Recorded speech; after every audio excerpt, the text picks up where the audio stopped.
Good. We're good to go. Hey everyone, it's so nice to actually be here with my very, very dear friend Ron LaPlace.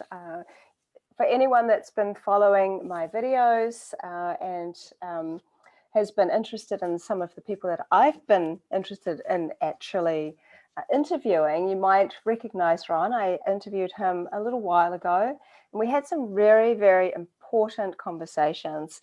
And what I really wanted to do was bring those conversations up in a video that we can all watch and for it to just be available freely. So I want to revisit a very important topic that we touched on, or the creation process.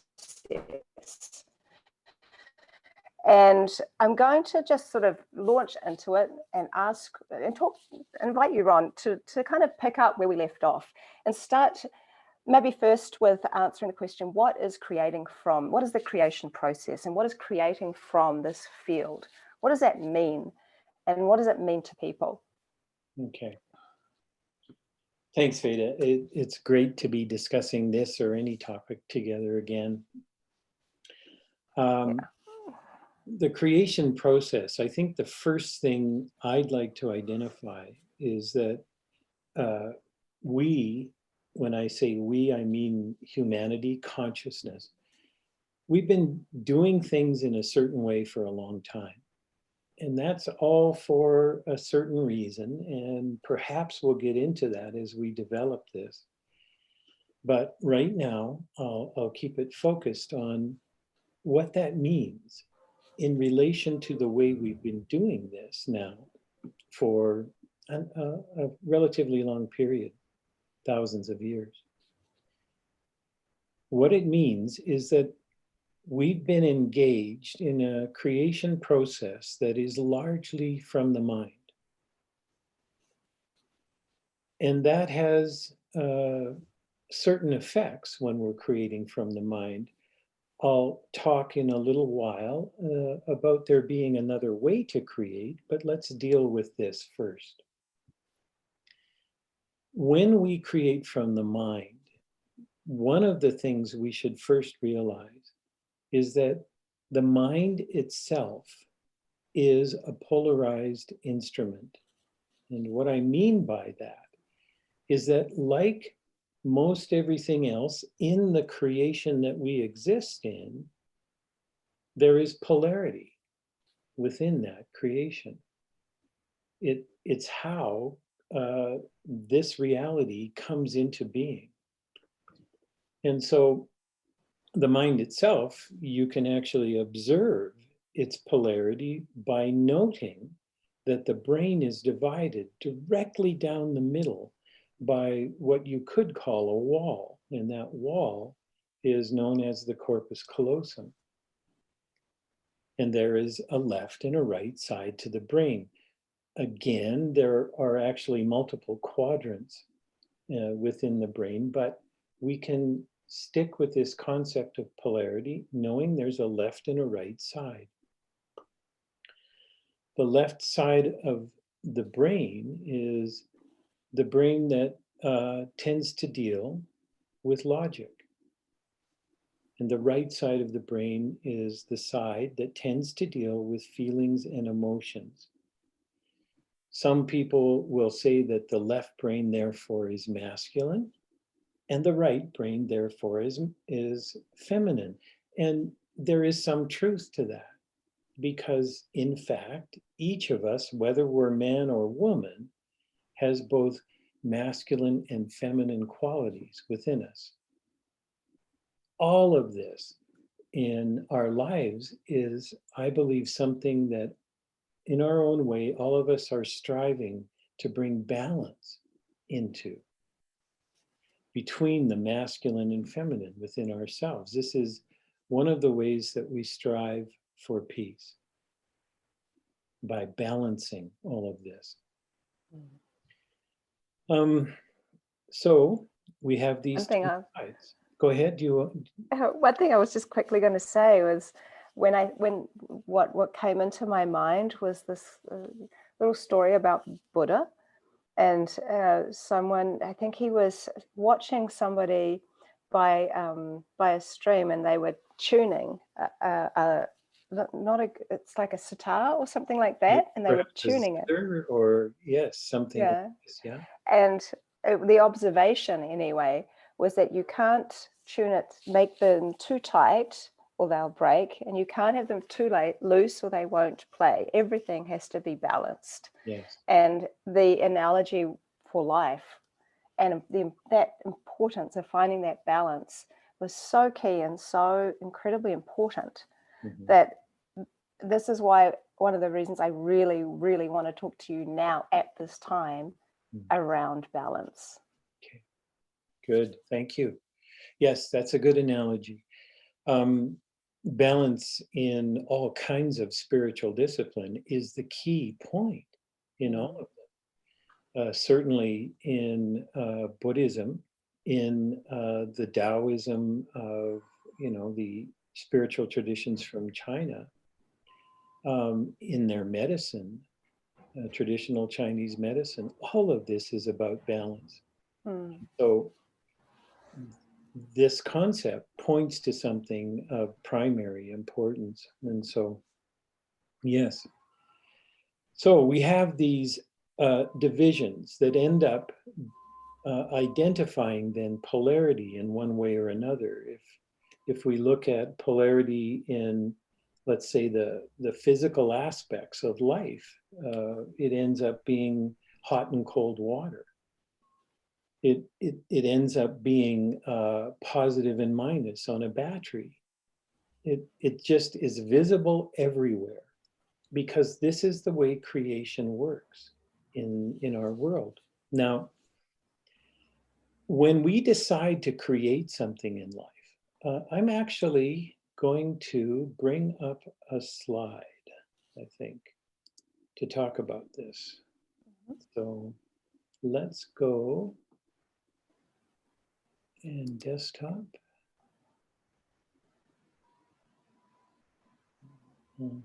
To,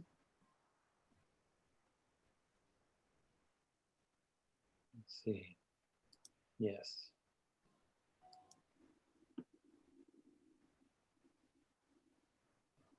So, well, yeah. Let's see if we can bring that one up.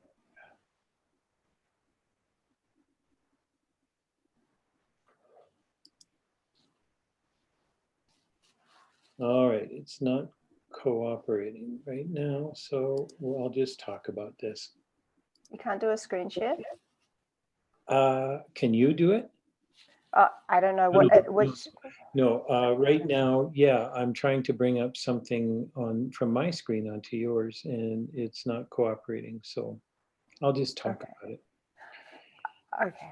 So we go through a process where we have within the brain, within us, these thoughts. And from the left brain perspective, those thoughts are built on logic. We then, when something sticks with us in some way, it resonates so much that we're deciding if we want to bring it into the world. And we go through a process of giving that thought attention. And as we come closer to the desire to manifest that into the world, then what we do is we bring our intention into that as well. And then what we've learned over time is, in order to manifest things, people like Greg Braden and many others have been helping us understand that we then need to bring not just a mental component to that, but also a physical component, a way of connecting to it directly, and an emotional component. This is how we bring the left and the right brain together at that moment in time. And when we have these three major components, mental, physical, and emotional, It is a very powerful way to bring something into being in this reality. And we've become very good at that. But there's been, in that process, a misunderstanding. And that misunderstanding typically is most of us, when we have a concept of bringing something into the world, for the most part, we are looking at doing that from the perspective of what good it can bring into the world. And what we've misunderstood is that anything we create in a polarity, in a polarized way, will have not just those qualities that we could say were positive. It's also going to have its opposite. This is the misunderstanding. So when we do this, when we bring something into the world and we say, well, let's say it's a new form of software. And we say, this is going to change everything. It's going to bring all these great things into being in our world. Yes, that's true. But what we have forgotten, what we've ignored or misunderstood, is that the potential for the opposite of all of that is also true, and it will be brought into creation. Reminds me of Tesla and what happened to Victor Schauberger, all these great minds that created amazing things for the best for our planet, free energy, ways of moving water, different kinds of levitation devices, and then they were just all taken away to be used and utilized for the wrong reasons. There's a long history, Wilhelm Reich, Royal Reich, so many. That's exactly what happened. That's another form of polarity where someone has a great concept that can really assist in definite ways in the world, but someone else has another agenda. And their agenda crushes the beauty that could have been. And that's happened a lot in our world. But it's just like the analogy of fire. Fire can keep us warm, but fire can also burn us. Destroy. Electricity can turn our lights on, but it also can electrocute us. Yes, yes. So everything in life, thank you for identifying that. Everything in life has this great potential. And in our world, what we created was a world where we got to play on both sides. You could call it, or at least it brings up the concept of the shadow world as well. In life, we have qualities within us that can be used for great good. And we also have qualities within us that can be used for other than that. And throughout life, we're identifying what field we wish and choose to play in. So true. So, creating from the brain, I believe it's important that we identify that whatever we create will be polarized from the brain. That's because the brain's polarized itself.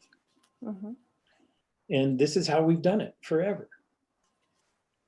Why should we be surprised then when we create and say this is going to happen? Why should we be surprised when that happens? The opposite. Because both have to come out in some way as we create. This has been the misunderstanding. And I think in our previous discussion, I used the example of peace. How much energy have we given to creating peace? And we make some progress in this all the time. There's an evolution in that creation. What we always misunderstand, though, when the opposite happens, because it must, as we create in this way. And then people get perhaps depressed or wonder why these things happen and discouraged and think that it can never be. Well, I can see as we discuss this that I believe I'm going to have to talk about a little bit about why we live in a world of polarity. Yeah. So this now I have to identify as my belief system. This is what I've arrived at, and many others, in order to put some kind of description to why we exist in the world that we do. I believe that we were all in unity. All of life was in unity at one moment in time. I also feel that there was a decision made by some portion of that reality, that creation, that chose to try an experiment. And that experiment was something we volunteered for. I think it's important that we talk about volunteering because, again, for me, it's important that we take responsibility for our creation. Mm-hmm. In volunteering for this, in sticking up our hand and saying, yeah, I can do that, we may not have understood exactly what we were signing up for. Can you believe that that's possible? Yeah. Yes. I think, yeah. And so what perhaps we didn't realize that in order to do this, we had to move so deeply into density that we would forget totally who we are and what it was to be in unity. But that's actually exactly what it takes to complete the contract that we signed up, that we volunteered for. We needed to forget who we were and what it was to be in unity. We needed to move so deeply into density that we would forget these things and feel like we were separated from God. And this is what you could call the great wound, the core wound that exists within humanity now, because we feel separated from that. It reminds me of, I have a lovely friend called Gopeshwari Didi, and she gives talks about Vedic philosophy. And one of the talks, she talks about the kicks of Maya. And she said that there are different heavenly abodes. And one of the heavenly abodes, the people there, they just have only, they can imagine anything they want that is immediately there. Yes. And they look down upon us on earth and they wish they could be here. The reason they wish that they could be here was because we forget. We have forgotten, and in that forgetting, we get to a place where we're kicked we kind of feel so disappointed or disillusioned. We have all of these things that we get to a point where we say, there has to be more than this. There has to be more than this. There has to be something divine. There has to be something else. And in that yearning for something else, there is a sweetness, the sweetness of separation. And that is the energy that is required to start moving in a different direction. If we can go into the space where we have to endure what we have to endure in the world with all of its polarities and all of the different disappointments that we experience in life, as well as the wonderful things, there is even these deities, even these divine beings as such, that have only ever beautiful things happen, that wish that they could experience what it is to yearn. for what they don't have, or what they think that they don't have, and then move and turn, and how much power comes, not the power which we imagine these days when we talk about power. We talk about power and we think of people trying to oppress people, but I always think of power as turning on the light. Mm-hmm. It's like we get to turn on that light and get to see things in an entirely new way. And I always found that a very interesting thing that she said, and it reminded me of what you were saying. That's beautiful. I really like that. This thing, that the term that you used of yearning, I believe that this leads to caring and compassion. It's one of the possibilities. Yeah.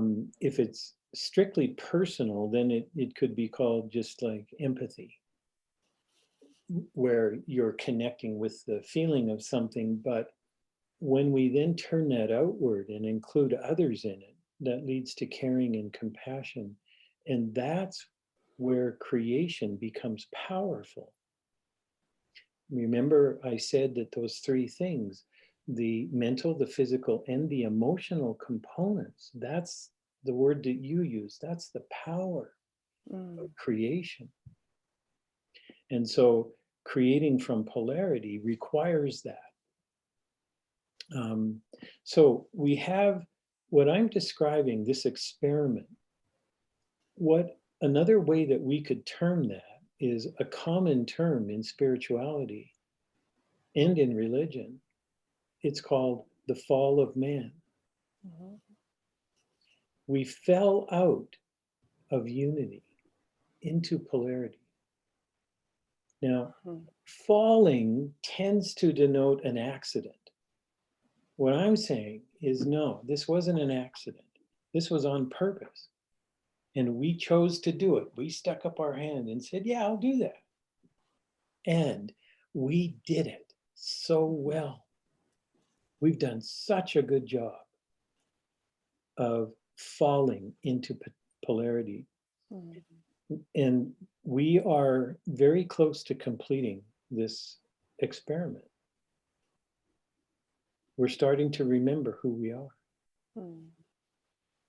And we're starting to have another yearning. And that yearning is to go back into unity. I don't believe this was the first experiment. I don't believe it'll be the last. So we're on our way back into unity. I remember a little story. In our last discussion, I talked and mentioned a friend, Drumvalo Melchizedek. And one of the things I heard Drumvalo discuss at a certain point was about polarity. In a question, someone asked him what that was. And the explanation he gave really resonated with me at that moment.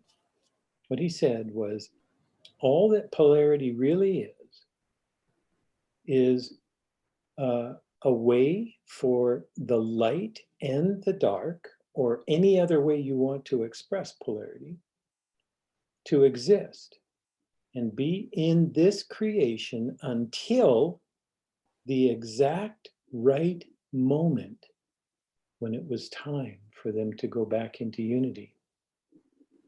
And so he called that a timing device, where that timing device was in effect until the exact moment when we were to come back into unity.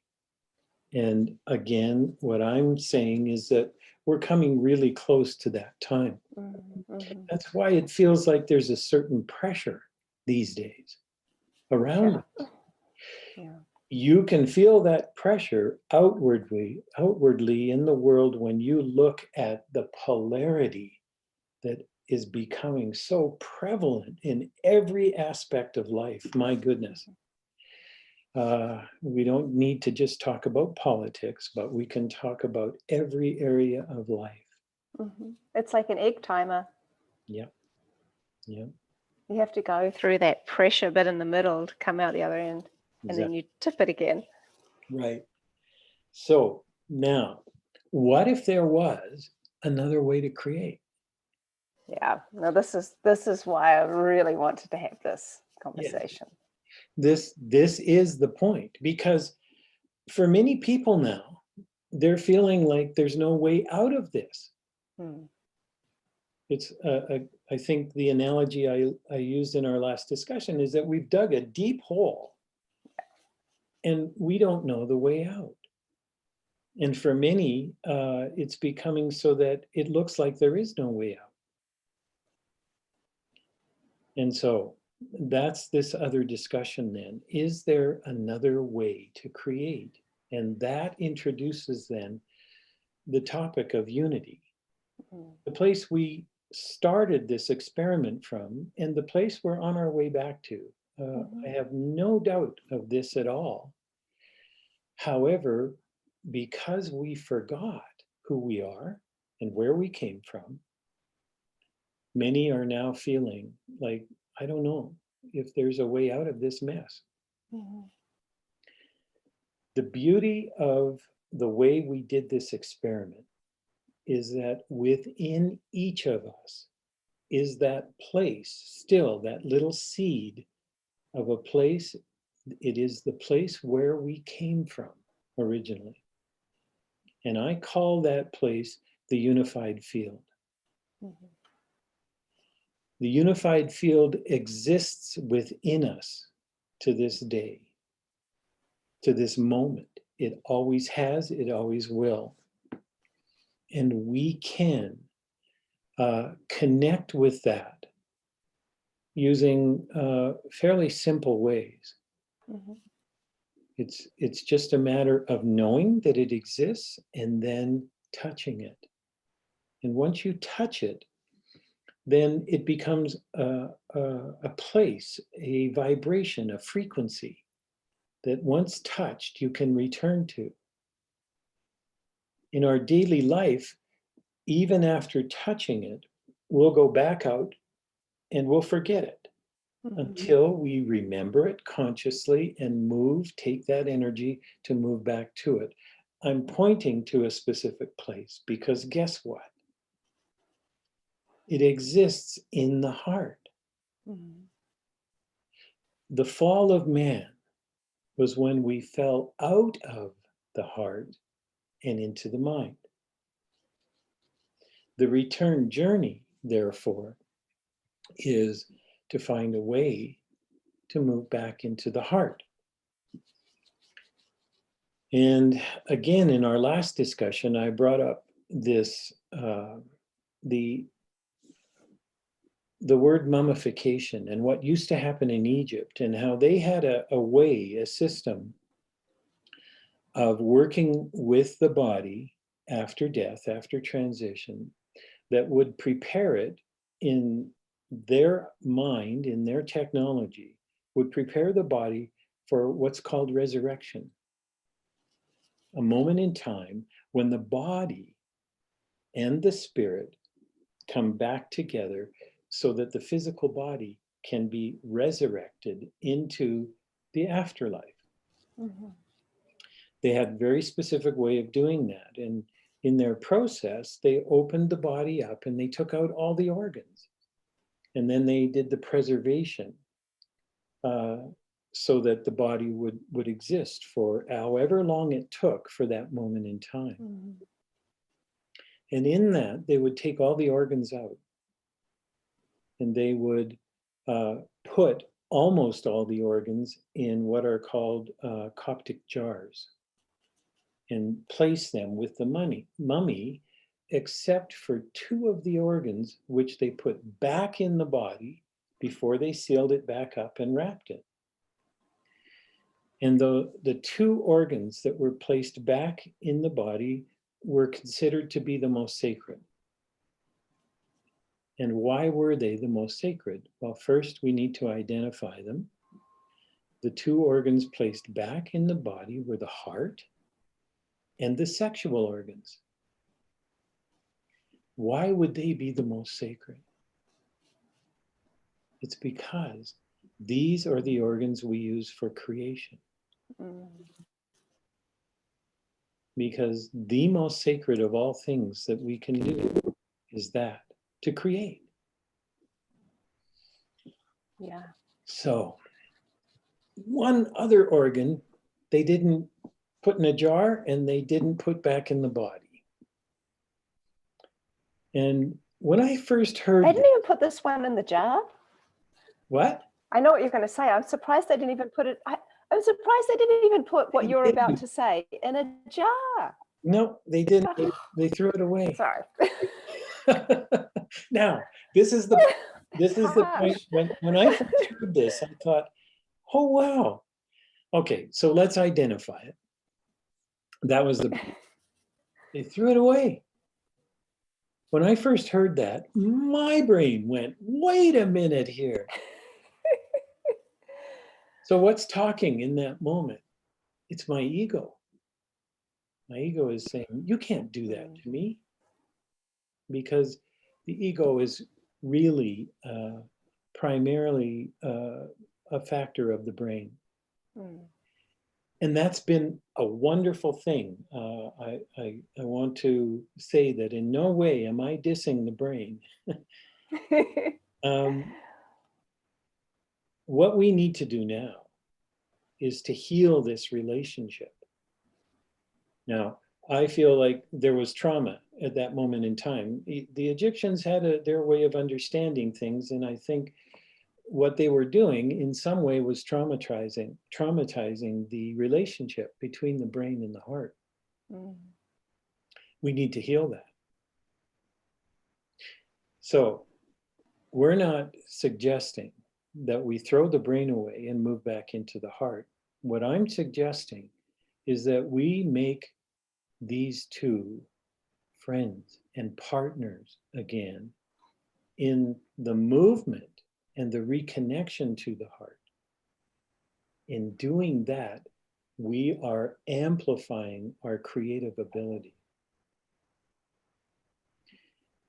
When we find the unified field that exists within the heart and have the brain become a partner in creation with that part of us, we change everything. Because we begin to create then from the unified field. There is no polarity. And the things we move into creation, therefore, aren't going to have this other side that keeps surprising us. They come in a way that can only operate in the highest good of all. The heart doesn't know any other way. The unified field within the heart knows no other way. And this is the way out of this hole that we've dug. When we begin to create in this way, and each one of us will need to prove this to ourselves at some point. Yeah. When we begin to create in this way, what happens is that you don't need to know the outcome. When you initiate the creative process, it looks a little different when we're doing it from the heart, because the heart doesn't deal with thoughts. The heart says, this is an image, this is a dream, and this is the world I live in, and that's where we need to create from. And instead of using thoughts, it uses the emotions and the feelings around those thoughts. That's when the true power of the emotions comes into play. And so we have the emotions and the feelings, and this time we can bring attention and intention, just like we did when we created from the mind, the brain. We can introduce attention, we can introduce intention or not. It can either be a part of creation or not. It's not necessary. All that's necessary are the dreams and images and the feelings and the emotions. That's enough. And so my question is that within, like you've described the purpose of the heart so beautifully, what would you describe the purpose of the brain and how it marries with the heart? The brain is still, we need the brain in order to exist in this polarized field. Mm-hmm. So we come out of the heart into the brain, and it is the brain that allows us to experience this reality in its fullness. We don't want to cut ourselves off from that. We want to bring all of this experience, the whole of this reality, back into unity. Mm. And so we need the brain as part of that. It's been such a wonderful instrument. No part of this gets thrown away. Well, actually, that word suddenly kind of brought a visual up for me as an instrument. Mm-hmm. So it's sort of like the piano behind me is an instrument. It's not playing right now because there's no one to play it.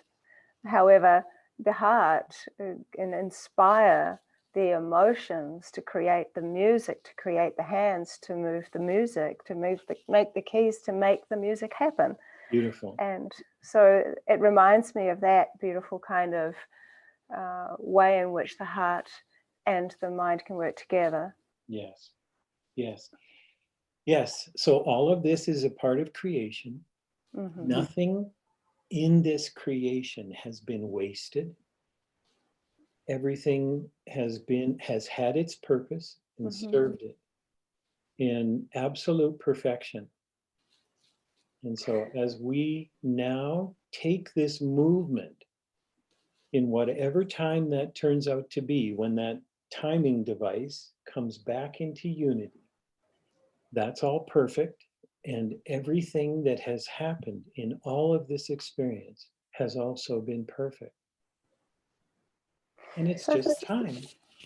This is interesting though, because it's like a key that it's like I'm even thinking about the keys of piano, but it's like a key in a way to be able to start, because we never think of creating from a different place. Mm-hmm. We never think about creation in that way. When we think about creation, so often we think about having children, or we're creating art, or we're creating this, or it all depends. Mm-hmm. I often think about, because I can, the difference between kind of regurgitated thought and inspired thought. So much of the thoughts we have are the same thoughts as we had yesterday, except for what we might be observing. Whereas, for example, when I paint, I have kind of an idea of what it might look like, but it never looks like that. When it's finished, it's like an inspired thought something has inspired my hand to paint. And sometimes you can feel the difference, or you can always feel the difference when you're having an inspired thought that just kind of pops into your head and you're like, oh, that's a good idea, rather than this kind of the constant, when you have the regurgitated thought that comes with your experience of what that might have happened in the past. Yes. So there's no fear around the kind of place of creating from the place you're talking about. Yes. And I think that's important. Absolutely. Yes. No, you're stating it really well. It brings to mind again another thing we mentioned briefly in our last discussion. Mm-hmm. And that was this whole issue of something that's happening right now and coming up a lot called the Great Reset. Yeah. Okay.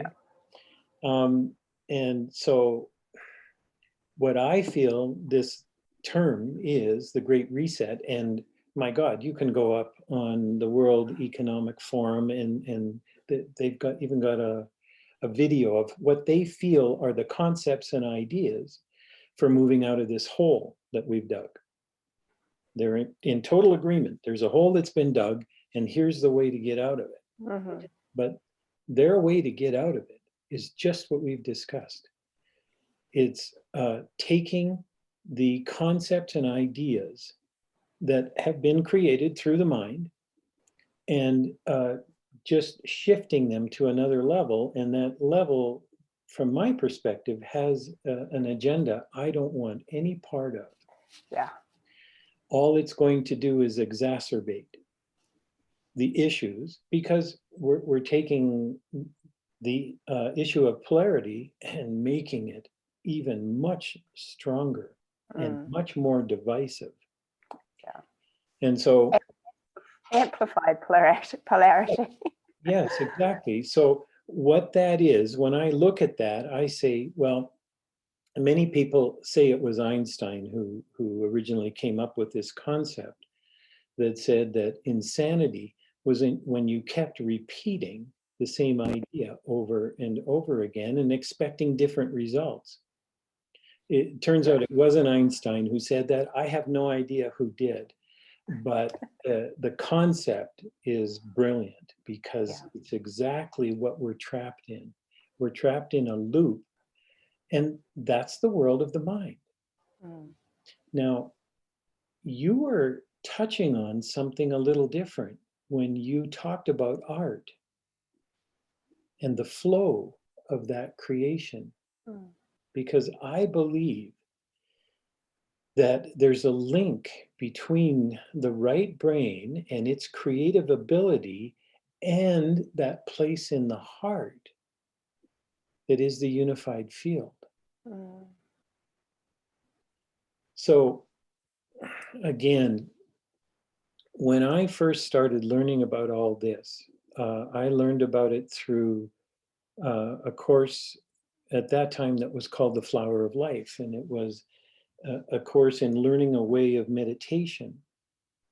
And the first thing that we connected to in that process was uh, a way of connecting the left and the right brain so that they could come to an agreement with each other. And that process for me was through something called sacred geometry. Sacred geometry, my God, I wasn't good in math. I had no interest in that in my early years.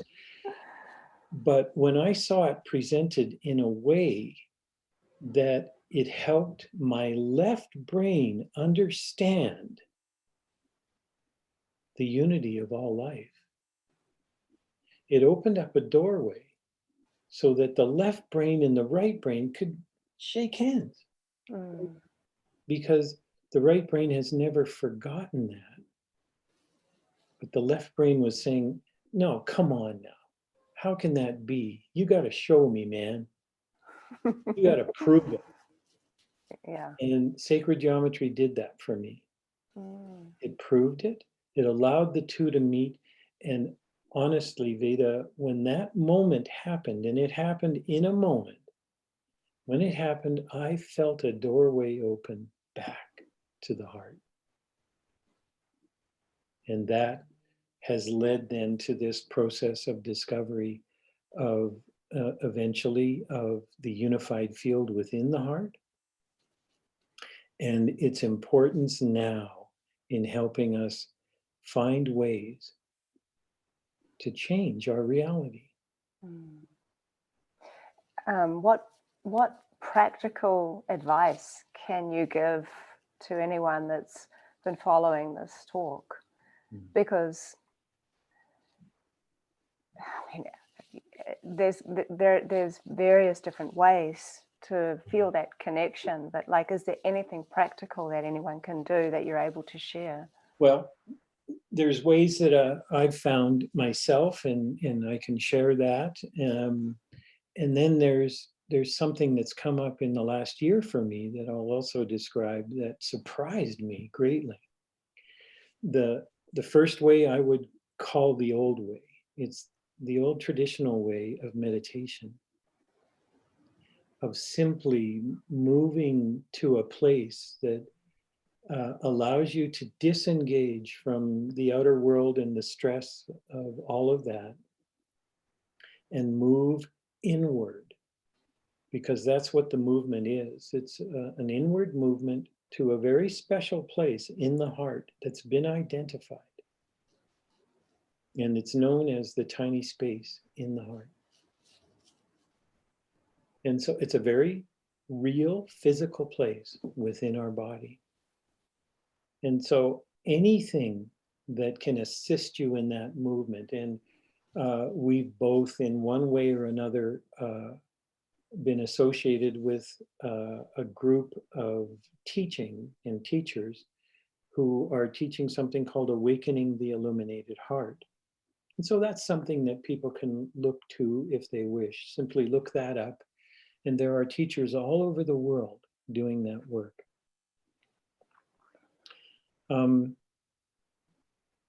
That and many other ways. So whatever the practices are, offer this possibility.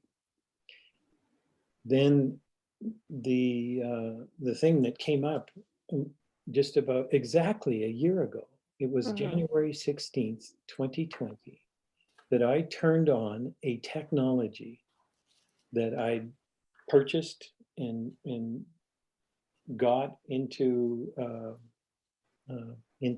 my basement. Yeah. And I was amazed because when I turned it on, I recognized something, a quality, a frequency, a vibration. And that vibration was the unified field. And I'm thinking, wait a minute. How is this doing that? And the equipment is called Quantify. That's, can you spell it? QUANTAPHI.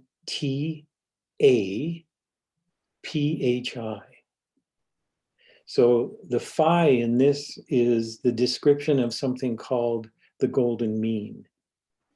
It's that aspect of sacred geometry that demonstrates the connection to infinity.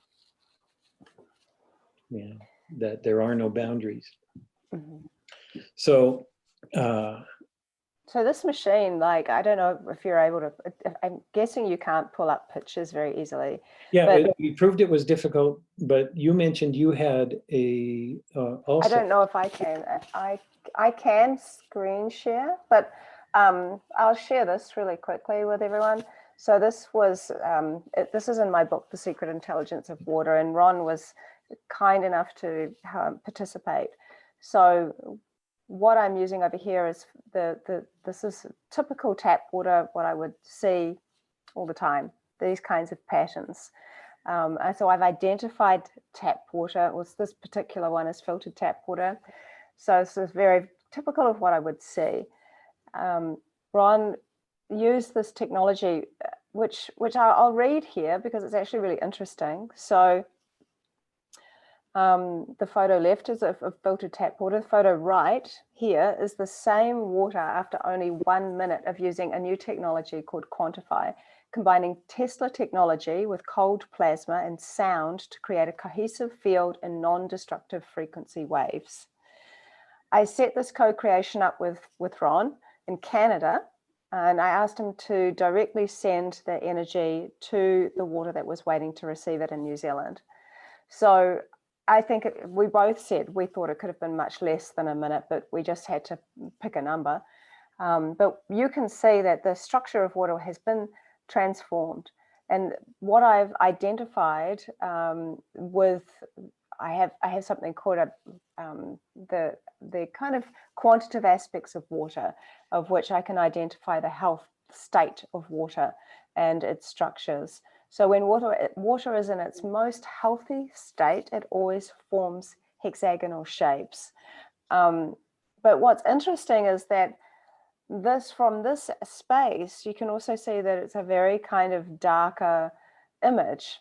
But this has become very, very golden. And I took them both from the same place and held them up to the light from the same place. So whether or not the light is a factor, I can't help but feel that light really is part of this as well. But you can see that it has really transformed it, and in a complete, it's like it is two different pictures of the same water. Yes. So very, very interesting way to show that this technology that you're talking about had tremendous impact on water structure, and understanding that we are, by molecular count, 99% water, and that there are more water molecules in our body than stars in the Milky Way. Mhm. And if you think about yourself as a sophisticated water system, then actually the fact that it had that impact on water outside of the body, you can only imagine what it would have the impact on the water inside of the body. But when it's being created from that non-polarized creation space, therefore it's coming from an entirely different place. So that's the importance. I love to be able to start thinking about creating from a different place, Yes. being mindful that the brain is polarized and set to be that way as an instrument. So how do we bypass and use a new instrument without offending the old one? Right. And But so, bringing them together yes. and becoming one instrument rather than two. Hmm. Yes. Becoming whole. Yes. Mm.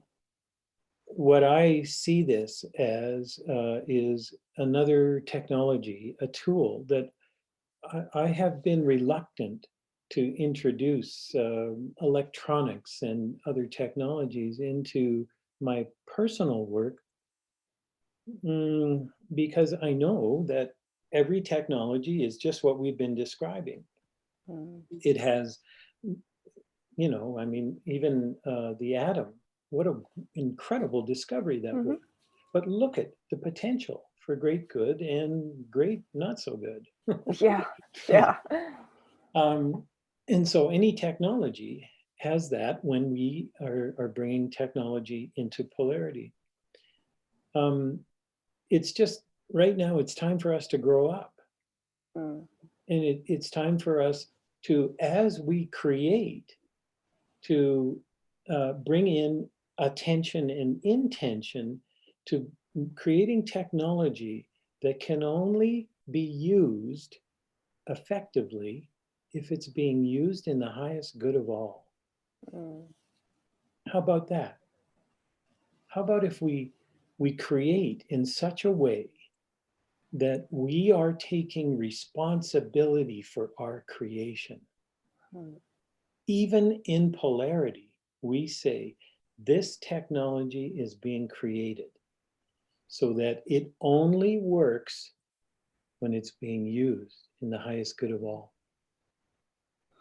I would love for you to be able to kind of, for anyone that didn't see the video that we shared, Ron was able to share some photographs of this technology, which to me, if you, what would somebody Google to look at those ancient Egyptian hieroglyphs, the ones that look like light bulbs? Maybe Right. Google Egyptian hieroglyph that looks like light bulb. Well, It'll I come can give up. you the name. If you simply look up hieroglyphs from Dendera, Dendra,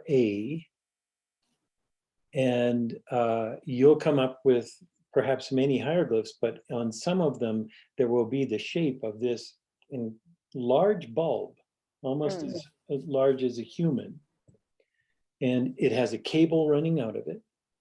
And that cable is going into a box. And it's being used. You can see an electrical field within the bulb that's being discharged into the atmosphere. Mm. Mm.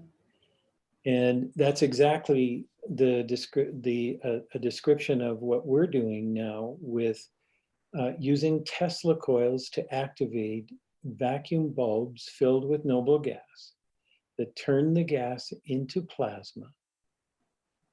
And that plasma is a field that's being emitted.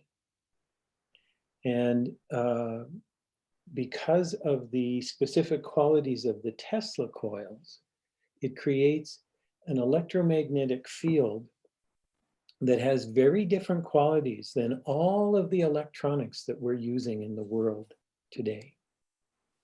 All of those electronics are emitting a sine wave field. Mm-hmm. And when all of these waves are in our world, in our environment, they have no way of meshing with each other without damaging each other or whatever they are meeting with. However, the waveform of the Tesla coils is different. It's called a longitudinal waveform, and that waveform is non-destructive. It's one of the reasons why Tesla's technology was constantly being withheld or destroyed. And now it's time for this to come back out into the world. And so the Quantify is using these principles. And what I was showing you before was taking 2 of these plasma tubes, emitters, and their fields, and having them meet. And when they meet, they create this sacred shape called the vesica piscis. And that, where they meet then, opens a door for creation. And because of the quality of the frequencies that are being emitted and the intention that the equipment was created in, that field is the unified field. Sorry. So that created, then when I did this and turned it on, I said, okay, now I've found something that I can help people connect to so that they'll have a simple way of accessing what is within them. I don't intend for Quantify and the way I use it to be the crutch that takes people there. I intend for it to be a tool that allows them what is already within them. And so that's my vision for all of this. And I'm working now to develop ways of doing that. How can someone get hold of you? Right. Ron LaPlace, RonLaplace.com.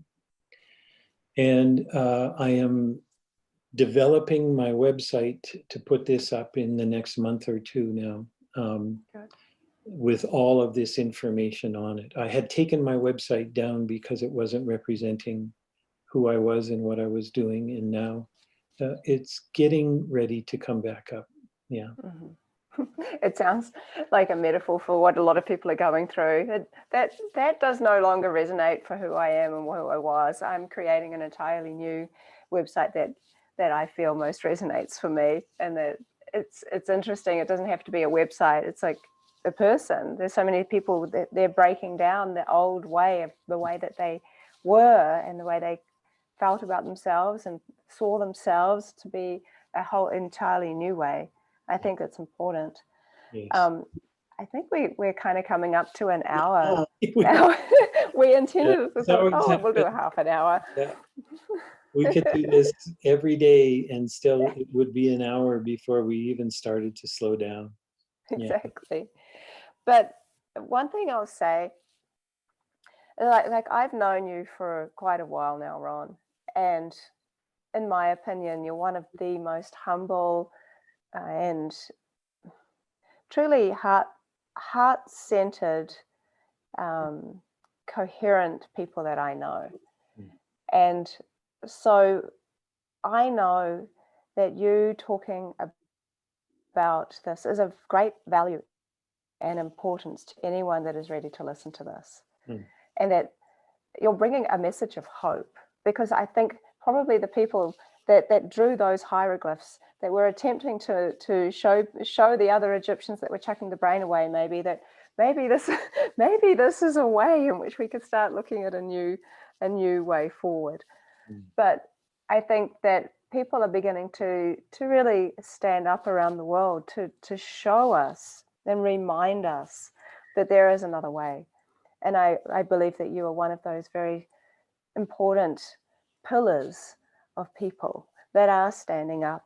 And it isn't from any place other than this is what you want to see for the world. Mhm. You know, that's one thing I know about you is you're one of the most honest, transparent, beautiful people, and that you're really bringing something important to us by sharing about this technology, because it's from your own experience that you have felt this to be true. Mm. And I trust you. Mm. And I trust what you're saying. And I've felt it, I've seen it myself happen with the tests we did with water. Your words resonate with all the work that I've been doing with water. Attention before intention is something I literally just wrote in one of the things that I've been writing up for my, I have to show you, for my showing people how to do some of the work I do. And I stress it. It's like you're forming a love, like it's a love affair. You have to your attention on that person. I say water can feel your attention, and then it's up to you to decide what your intention is once you've got the attention. So it's a very interesting sort of synchronicity that's happening there. Mm. But you know, I'm glad that thanks to John and Waveney also that helped to bring about this other conversation that I think we've taken deeper than we took the one in the original video too. Right. And I would just like to echo your words, Veda, for how important and wonderful in my life having this relationship with you has been. And that the work you're doing with the secret intelligence of water is absolutely amazing, magnificent, and important. Absolutely. Thank you. Yeah. We both mirror each other that way. Yes. I'm very grateful. Oh, you know, so am I. Mm. You know, love you lots. Yeah. Lots and lots. Yeah. Okay. All right, then. Well, thanks to everybody for watching. And thanks again, Ron. You really are an inspiration. Thank you, Veda. Okay.